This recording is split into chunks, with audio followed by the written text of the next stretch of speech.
Welcome to the presentation on Open Educational Resources, commonly referred to as OER. This overview will provide information on what OER is, questions addressed by the literature review, the themes identified, gaps, and the reflection on the writing process. OER are free course materials that an instructor can utilize.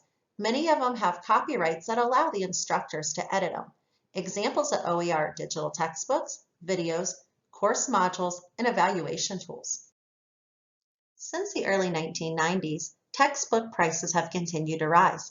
The current average cost for textbooks for a year is $1,240.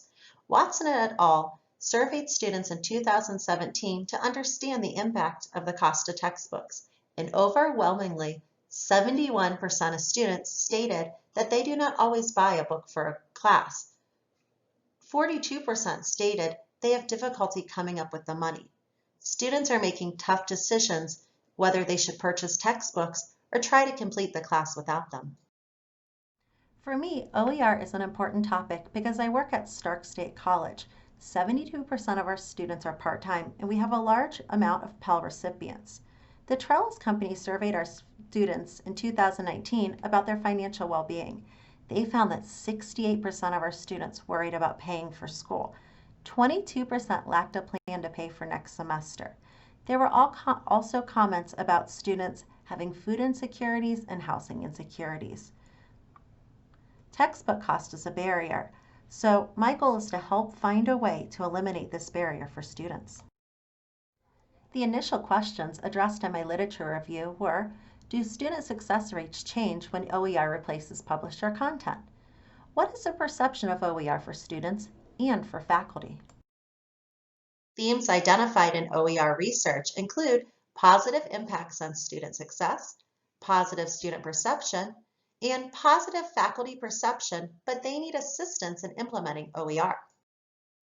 OER has a positive impact on student success metrics, including retention rates and completion rates. These impacts can be seen when a traditional textbook is replaced and publisher tools such as MyLabs. There's various studies that show this. One example is Diane Ryan conducted a study in 2019 and found that student retention improved by 14% and course completion rates improved by 11% when OER was used instead of publisher content. The usage of OER reduces the financial stress that students experience when attending college. When surveyed, 42% of students stated they reinvested the savings in their education. This included purchasing materials for other classes and items like computers and calculators, and saving the money to pay for future semesters. In a survey conducted by CUNY in 2017, 80% of the students stated they felt OER was better than the traditional textbooks. Advantages of why OER is better are a variety of materials are used. It's easy to search, and more materials are typically included than you see with an instructor using a digital textbook. This allows students to review materials that help them learn. They're not just stuck reading from the textbook. The final advantage students listed when they said they had a positive perception of OER was that they did not need to carry around heavy textbooks. In 2017, when CUNY surveyed students, it was determined that 70% of students use a computer or a laptop to access their OER materials. Students also mentioned using mobile devices and tablets. Students stated that they liked the digital devices. It should be noted, though, a few studies have been conducted where students felt that they liked printed materials better.